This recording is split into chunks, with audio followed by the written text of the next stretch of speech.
Union Home Minister Amit Shah, through a tweet, has categorically stated that centre has decided to scrap the free movement regime, a unique protocol that India and Myanmar shared in the border areas in over 1600 plus kilometers of border that the both countries share.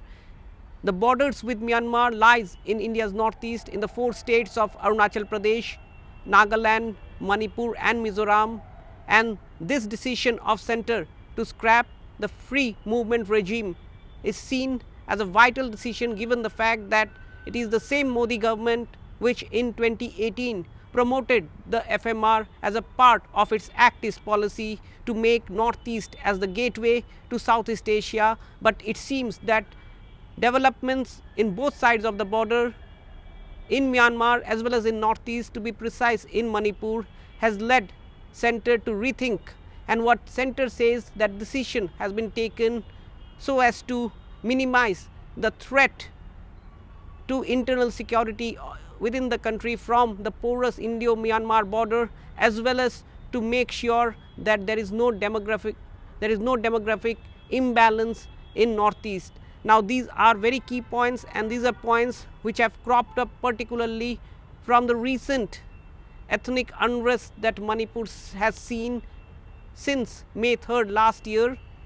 In fact, FMR is something which was instituted decades back, but it became more formal from 2018 with it becoming part of Government of India's Act East policy. According to the free movement regime, people from both sides or from both countries could enter into each other's territory without a visa, without any travel document, by making entry at the entry point on both sides, and they were allowed an entry or a free movement till about 16 kilometers from the border gates on both sides. Now this was very beneficial for particularly the population in the border areas on both sides. Particularly the border areas of Myanmar are less developed as compared to the border areas in India.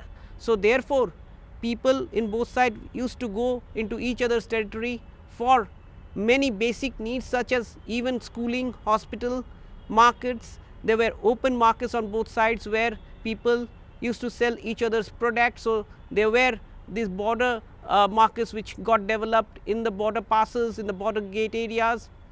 However, most importantly, you have communities, you have ethnic communities on both sides of the border who are ethnically similar, who are similar in terms of their culture, in the way they speak, the language they speak, even religion they follow, as well as their food habits.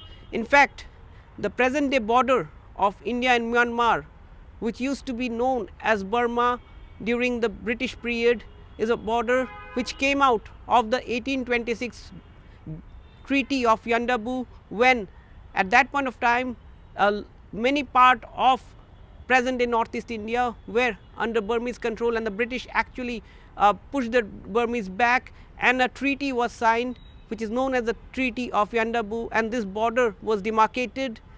However, this border remained porous for decades, for years. In fact, only 1 kilometer stretch in Manipur's More has been fenced.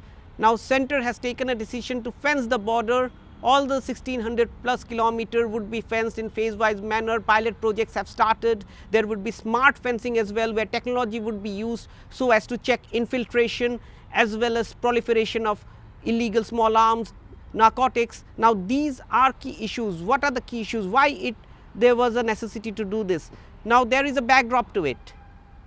Before the Manipur unrest sparked, for a year or two, the Manipur government led by N. Biren Singh had started a drive against narcotics, and at that point of time, Manipur government had time and again said that the porous border with Myanmar is used for illegal trafficking of drugs, and also the poppy grown in Manipur is trafficked for processing in Myanmar. Now Myanmar is very close to the Golden Triangle in Southeast Asia, which is infamous for drugs trafficking. Apart from that, there are several rebel groups of Northeast, particularly which operates in the state of Manipur as well as Nagaland and parts of Arunachal Pradesh, which have hideouts in Myanmar, and they carry out in and out hit job operations. Apart from them, you have the proliferation of illegal arms and also wildlife trade, illegal wildlife trade. Having said all this, what had happened is Manipur Chief Minister had time and again flagged that there have been illegal entry of Myanmarese people. Now, as we have pointed out, you have same ethnicities on both sides of the border. So, therefore, Manipur has been asking for a Assam type NRC as well, so as to enumerate who is an original inhabitant and who is an illegal infiltrator or illegal settler from Myanmar. Now, this is something which has been vehemently opposed by ethnic tribal groups in Manipur, and in fact, when this demand of fencing the border and scrapping the FMR was first raised by Manipur Chief Minister N. Biren Singh to center, several ethnic groups, not only from Manipur but Mizoram as well as Nagaland, have opposed, since they have claimed that for decades, for centuries, you have communities who have similar religion, similar culture, similar ethnicity, who have very close ties, family relationships on both sides of the border. So, they would be affected by this, and in fact, now that the FMR is being scrapped, they are going to get affected. In fact, there are villages in different states which are divided into two parts by the border and which is porous. So, therefore, technically there are houses where one part of the house is technically inside Myanmar and the other part of the house is inside India. This was the condition also of the India-Bangladesh border, but now that has been solved, and on the Bangladesh border there are fence, and center wants to repeat the same on the India-Myanmar border. And as the first step, the free movement regime has been scrapped.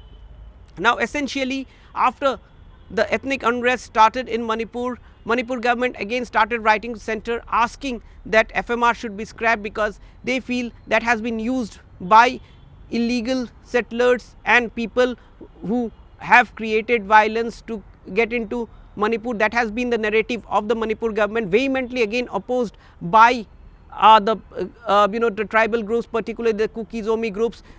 However, what is important to note, that on the other side of the border, for the past couple of months, in fact more than a year, there have been rising revolt against the Myanmar army ever since the army took over the control of the country through a coup.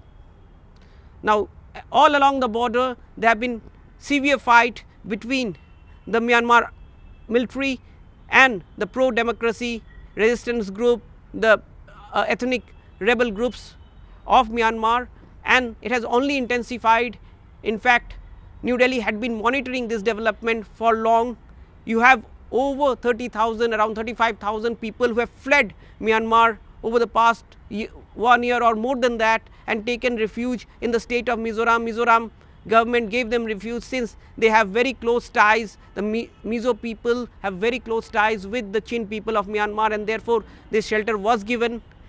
There were thousands of people who have also tried to take shelter in Manipur. They came into Manipur, they have been identified, their biometrics are being taken. So, there is a process of registering these people who have taken refuge on humanitarian ground, since the fights have intensified, but the fights are only intensifying, and therefore New Delhi thinks that now there is a stage where the entire border dynamics actually boils down into a threat for the internal security of the country, and therefore this decision has been taken. That is what highly placed MHA sources are telling us. And apart from that, the demand of the Manipur government has been considered here, because Manipur government had been saying that due to influx of people from Myanmar who have entered illegally, there is a demographic imbalance which is getting created in that state, and therefore now New Delhi has taken a decision. But this decision perhaps puts